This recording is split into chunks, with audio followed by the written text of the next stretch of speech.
Across the frozen margins of the Arctic, where the sea breathes through fractures of blue ice and the horizon feels endlessly patient, the hunt for walrus unfolds as both necessity and ritual, shaped by weather, memory, and respect for a powerful animal that has ruled these waters for millennia. Long before engines or radios, hunters learned to read the language of the ice, the way pressure ridges grown before shifting, the direction of wind that scours snow into glassy crusts, the faint exhalations that betray a herd resting on a floe.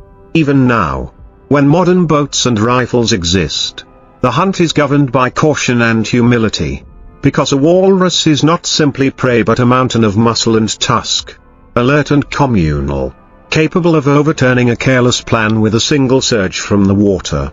The approach is slow and deliberate, boats idling low against the swell, hunters scanning for movement among the mottled backs piled together like living boulders.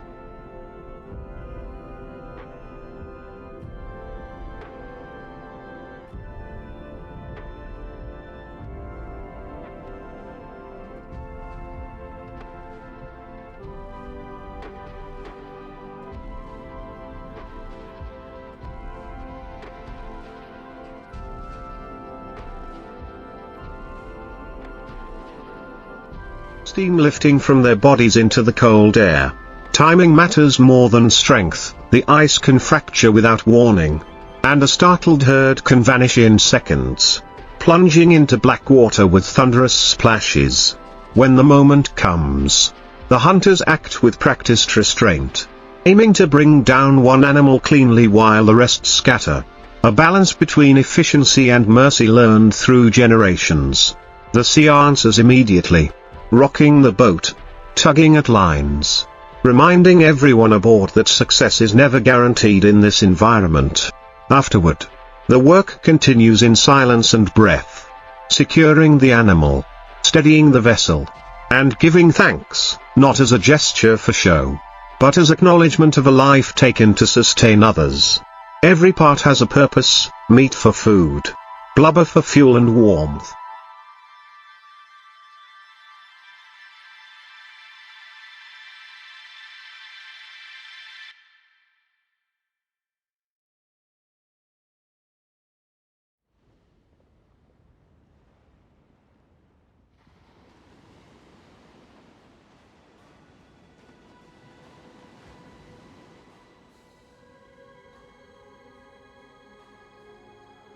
Hide for tools and shelter. Tusks once carved into necessities rather than trophies. Stories are told later, not of triumph alone, but of storms survived, ice crossed, elders remembered, and lessons passed forward about restraint and stewardship. In the Arctic dusk, as the light thins and the sea settles, the hunt lingers as a testament to endurance, human and animal bound together by a harsh landscape where survival demands skill, patience, and an unspoken agreement with nature to take only what is needed and to never forget the cost as seasons turn and the ice grows unreliable. The hunt adapts, becoming quieter, more watchful, shaped by thinning flows and longer stretches of open water where walrus now gather in massive haulouts along rocky coasts. From a distance these gatherings resemble islands that breathe, thousands of bodies pressed together.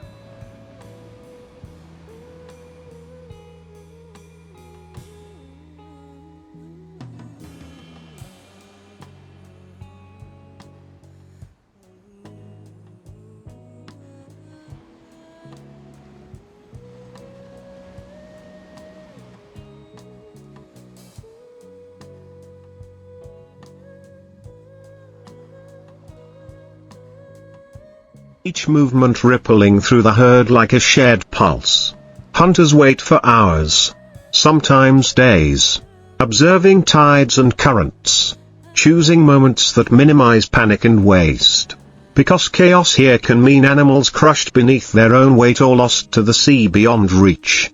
When action is taken, it is swift and controlled, guided by signals and eye contact rather than shouted commands. The cold air carrying sound too far. The power of the walrus is undeniable even in death, hauling the massive body tests ropes.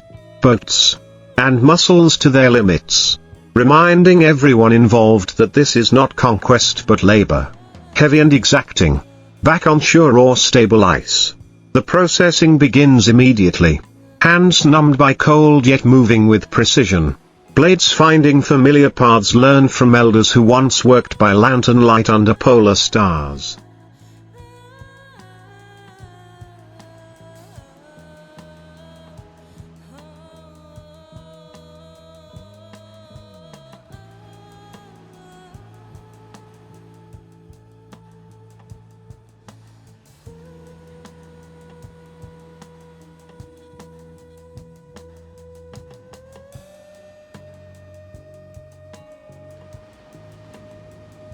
Fat is rendered. Meat is shared according to custom. And nothing is rushed. Because haste leads to loss and disrespect.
This bow needs attention before we proceed. The sinew is wearing thin. I can rewrap it now. We must be ready for the elk. The wind is picking up. We should move soon.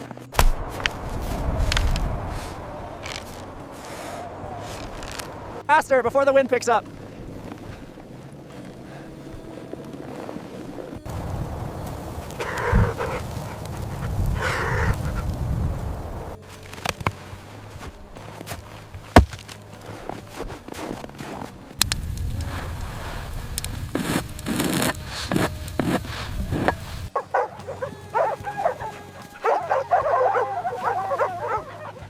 Yeah. Faster now. Keep moving. Let's go. This bow feels good. Are the arrows ready? They are sharp. The sled is secure. We can leave now.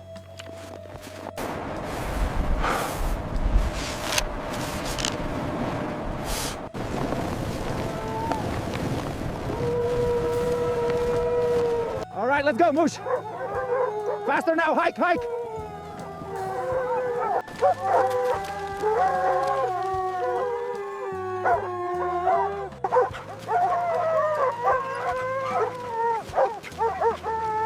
Across the water, near the ridge. Stay low and follow my lead.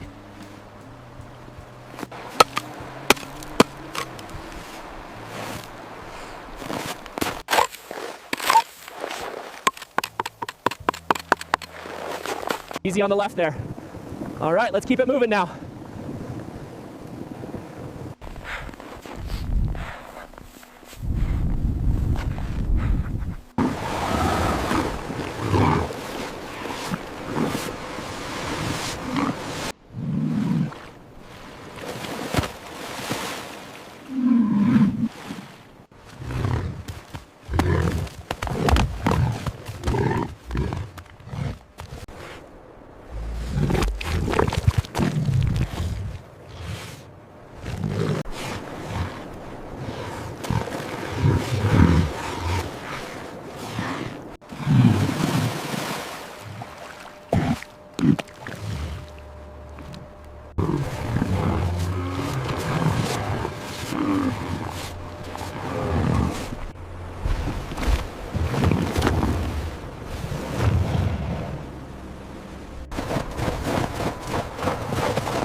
the big one by the water. I see him. We move now.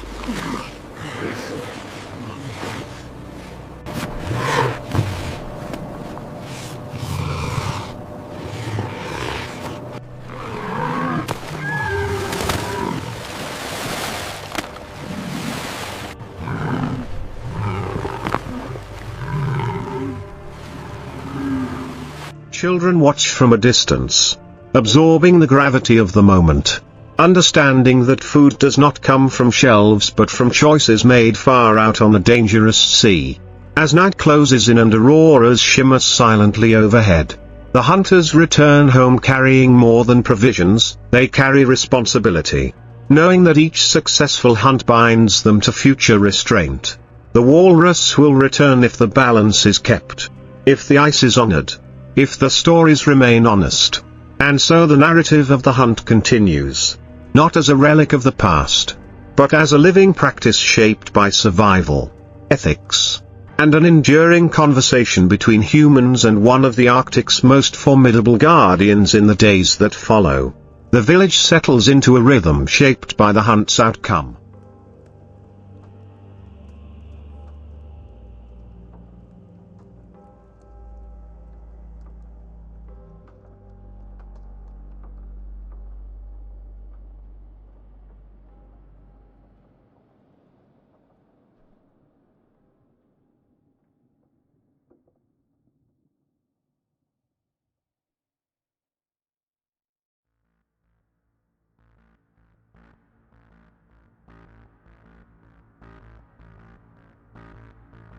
Smoke rising steadily as meat is preserved and shared. Conversations soft but purposeful.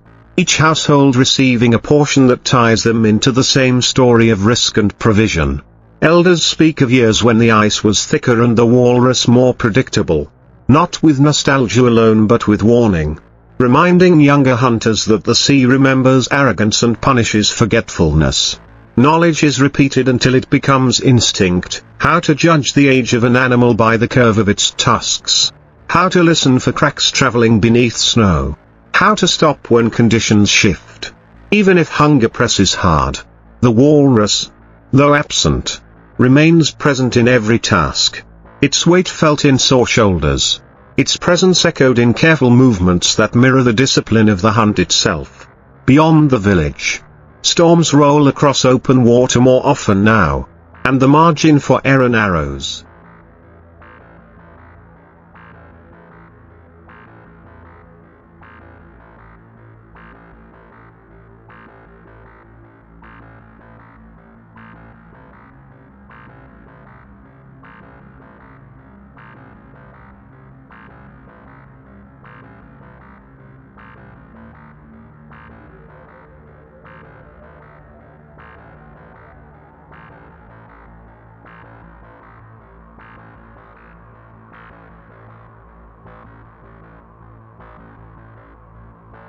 Forcing hunters to refine patience into an art and to accept days when turning back is the only wise choice. Such restraint is not weakness but survival. A lesson etched into memory by near misses and losses spoken of only when necessary. When the next opportunity arises, preparations begin quietly once more. Gear checked and rechecked. Routes planned with an awareness that no map stays true for long in a living, shifting Arctic. The hunt thus becomes a thread woven through time, connecting past to present, shaping identity through action rather than declaration. It endures not because it is dramatic, but because it is essential, grounded in respect for an animal that commands caution and for a land that offers no forgiveness. In this way, the pursuit of the walrus is less a single event than an ongoing discipline, a measured dialogue with the cold and the sea, where survival depends on remembering that humans are guests here.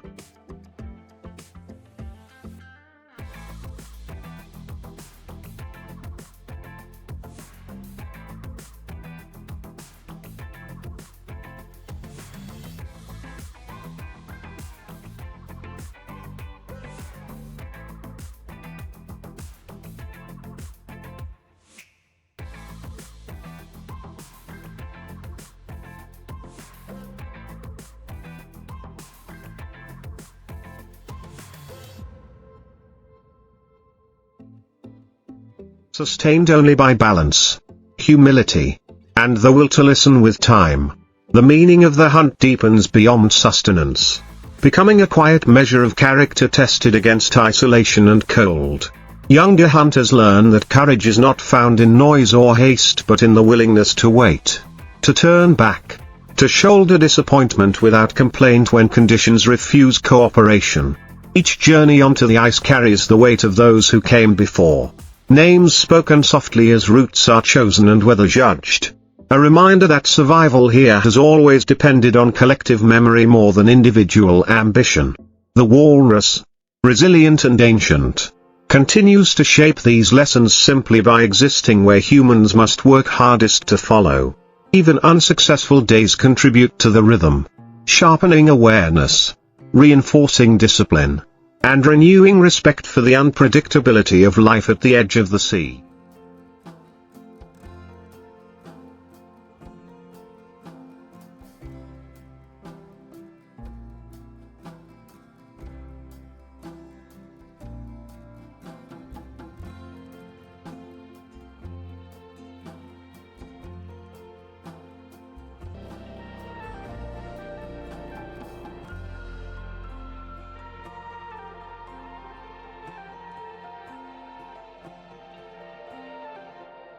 Rewarding precision and punishing carelessness without explanation. The walrus, ever watchful, forces humans to slow their thinking, to recognize limits, to accept that dominance is an illusion in a place where survival hinges on cooperation, with each other and with the land itself. In quiet moments after the work is done, when tools are cleaned and stored and the wind settles into a low, steady breath, there is space to reflect on that fragile balance. The hunt leaves marks not only on ice and memory, but on identity, reinforcing a way of life that values patience over speed and continuity over excess. It teaches that taking a life carries a lasting responsibility, one that extends far beyond the moment of success. And so the story continues, unbroken and unannounced. Written not in spectacle but in careful footsteps across shifting ice.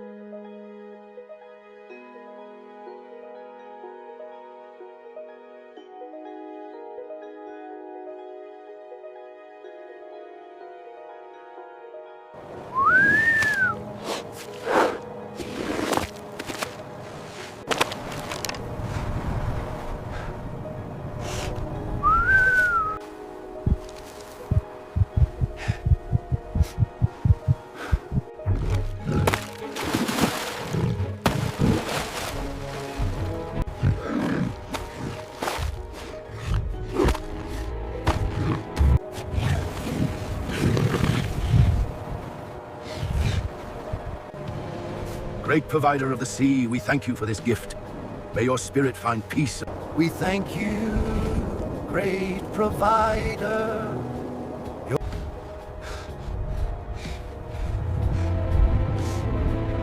Start from the neck down. Careful, it's slippery.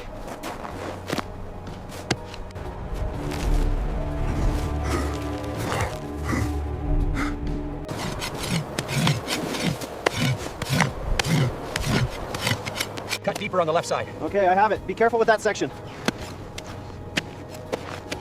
The weather is turning. We must reach the settlement by nightfall. It's a long way, but the sleds are ready.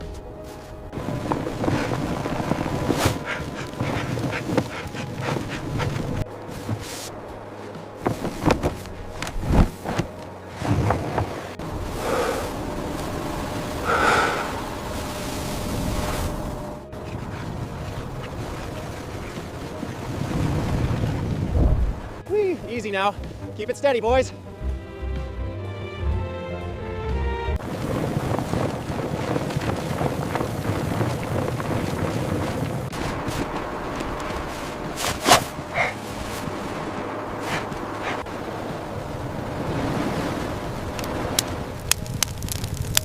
This one is bigger than the last. Yes, but where did you find them? The ice shifts too quickly. We tracked it for 3 days near the eastern floe.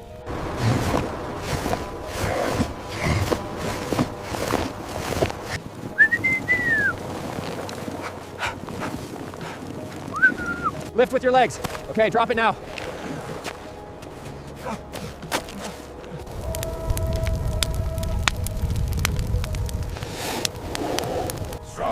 pull, the hunt provides. Fire burns, the village thrives.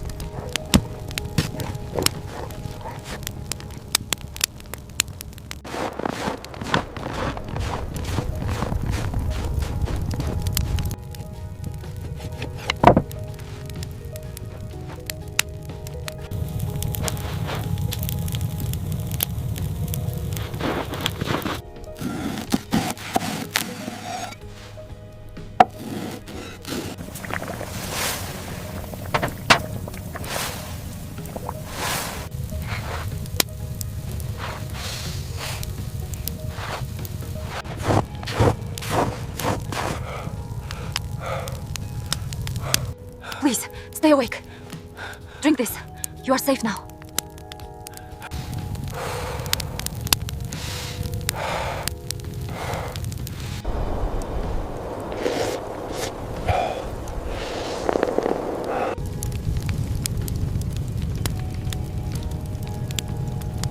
Here, eat while it is hot. Ah, thank you. This looks delicious. It is good to have warmth inside.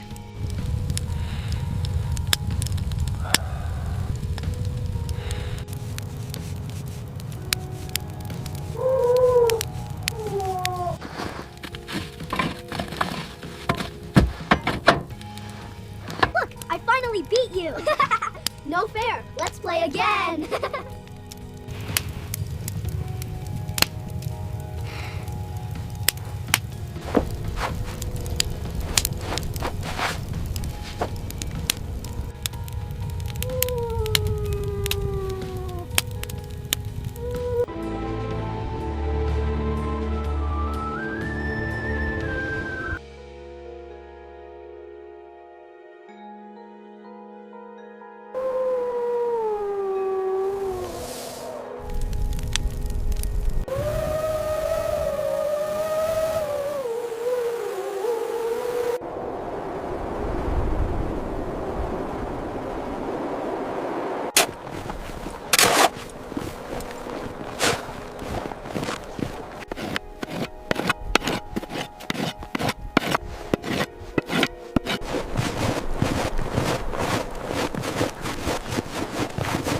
The wind is rising. We must secure these in the smokehouse. Yes, quickly now.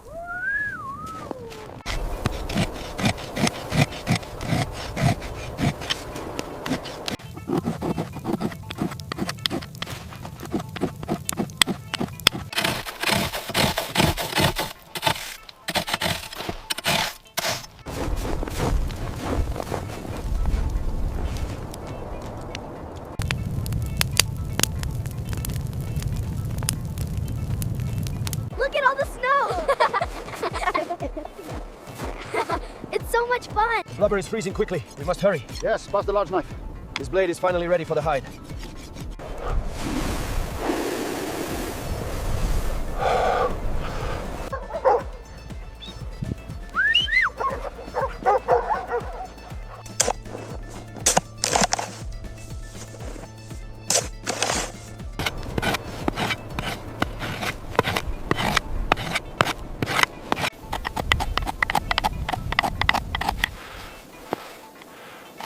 In shared meals against the cold, and in the enduring understanding that survival here is earned anew each season through restraint, respect, and an unwavering attentiveness to the Arctic's quiet, demanding rules. And when memory stretches far enough, the hunt becomes a mirror through which a community understands change itself, marking years by ice behavior rather than calendars, by the silence or abundance of the sea.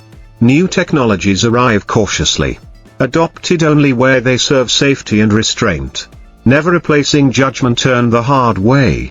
The walrus remains the constant teacher, demanding accuracy, patience, and restraint with every encounter, reminding hunters that survival is a dialogue, not a demand. In quiet moments after storms, when the shoreline is newly shaped and the ice speaks in distant pops and sighs,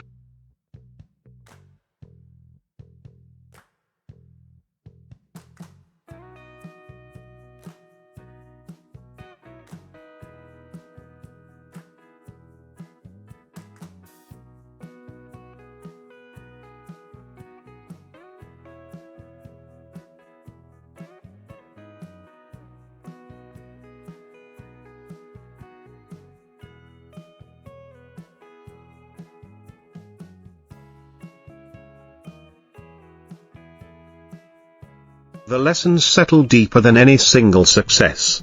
What endures is not the act of taking life, but the discipline of knowing when and how, the humility to accept limits, and the responsibility to leave room for return. Thus the story carries on, unbroken by time, written in cold air and careful choices, where the pursuit of the walrus continues to define a way of living that values balance over bravado and listens closely to a world that offers no second chances.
A slow journey across the massive body of the walrus reveals its formidable tusks and the thick blubber insulating it from the extreme cold. We move quickly along the ridge. Stay low. What if he charges? He won't see us if we use the windbreak. Be ready.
We do not just take from the ice, we listen to it. The cold teaches us patience.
Pike, pull, you dogs! Harder now, all together! Let's go!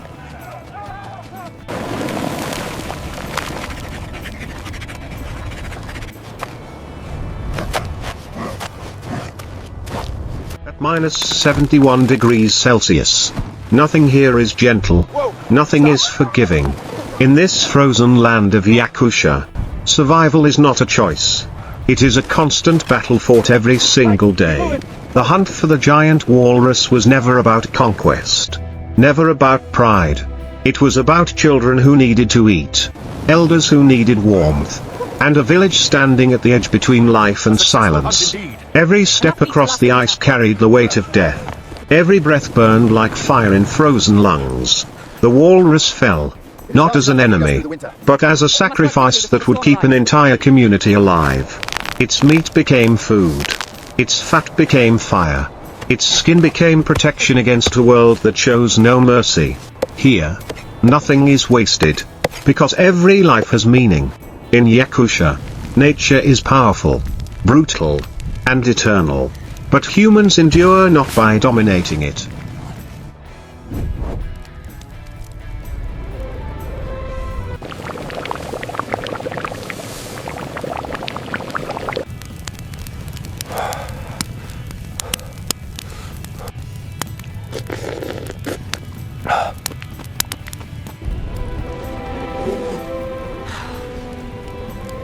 Let the winds howl outside. We are safe and warm in here tonight, my friends. To safety!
We have enough to last the winter.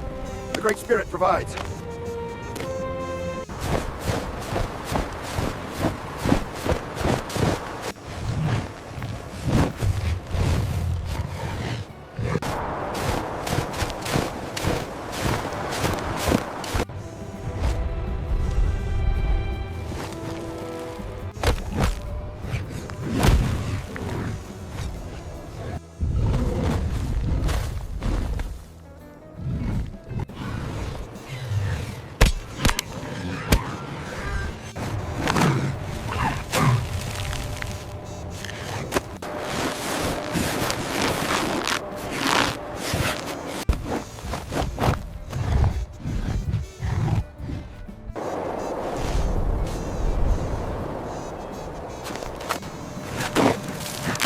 But by respecting it, this is not a story of hunting. This is a story of survival, unity, and the unbreakable bond between people and the land that tries to kill them. When the fire burns through the night and the village breathes once more, the Arctic remains cold, vast, and unforgiving. But as long as courage and solidarity exist, life will continue, even in the heart of the frozen hell.